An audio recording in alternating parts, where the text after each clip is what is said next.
Não pense você que essa história de eu tô pobre, de repente eu tô rico, usei meu subconsciente e cheguei lá rapidamente. Não é bem assim não. Tem um processo, tudo tem um processo, né? Eu era gordo, agora sou magro. Eu era triste, agora sou alegre. Foi assim, ó. Não, não é. O processo do subconsciente, ele é um processo gradativo. Ele vai aos poucos. Eu acho que para a gente entender esse processo, era bom você entender um pouquinho também da história de minha vida. Se você conseguir compreender como foi cada passo que foi dado, talvez você consiga entender melhor como é que você vai poder realizar esse processo gradativo de crescimento também na sua vida.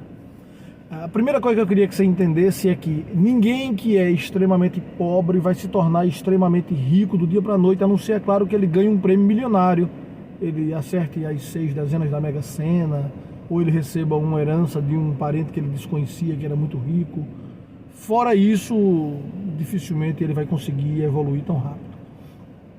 Mas, muito bem, vamos entender. Eu nasci em Pernambuco, no interior pernambucano, e de uma família muito pobre. Eu morava em uma casa que era de aluguel, e naquela época as pessoas se aposentavam muito cedo. Meu pai, por causa de alguns problemas de saúde, se aposentou muito cedo. A minha recordação é que quando ele já tinha 40 anos, ele já era uma pessoa aposentada. E a gente vivia da aposentadoria dele e do salário de minha mãe como professora, que, diga-se de passagem, naquela época um professor ganhava muito, mas muito mal. Se hoje já tem dificuldade, naquela época era muito pior, muito, mas muito pior. E salário mínimo era salário também muito pequeno, mas muito pequeno mesmo. Então, já existia essa dificuldade por natureza. E lembro que o salário do meu pai servia apenas para pagar o aluguel da casa que a gente vivia. Então, o salário dele pagava o aluguel, talvez água e luz, eu não sei bem, mas o salário dele ninguém contava para nada, e o salário da minha mãe era o que servia para a gente comer. Nós passamos algumas dificuldades, mas sobrevivemos, estudamos, eu e minha irmã, em escola pública. E a vida inteira era uma vida muito sofrida, muito difícil mesmo. Ora, tem uma comida típica do Nordeste e de Pernambuco, que é cuscuz. Eu me lembro de comer cuscuz, às vezes, 2 meses seguidos, no café da manhã, no almoço, na janta. Sempre tinha muito cuscuz lá na minha casa.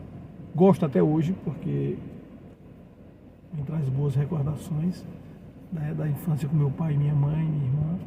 Mas a gente comia muito cuscuz, porque era barato. E a gente também não podia tomar refrigerante.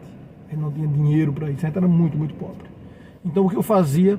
Eu pegava uma jarra, colocava água e colocava açúcar, mexia, misturava e pegava essa garapa doce, botava dentro de uma garrafa de refrigerante e eu tomava esse refrigerante simbolicamente, já usando o poder da mente. Eu não sabia que eu estava fazendo isso, mas eu bebia aquela água com garapa, dizendo na minha mente que aquilo era refrigerante. Então eu comia e tomava o refrigerante, já que eu não podia. Só para você ter uma ideia de quão pobre a gente era quando era criança.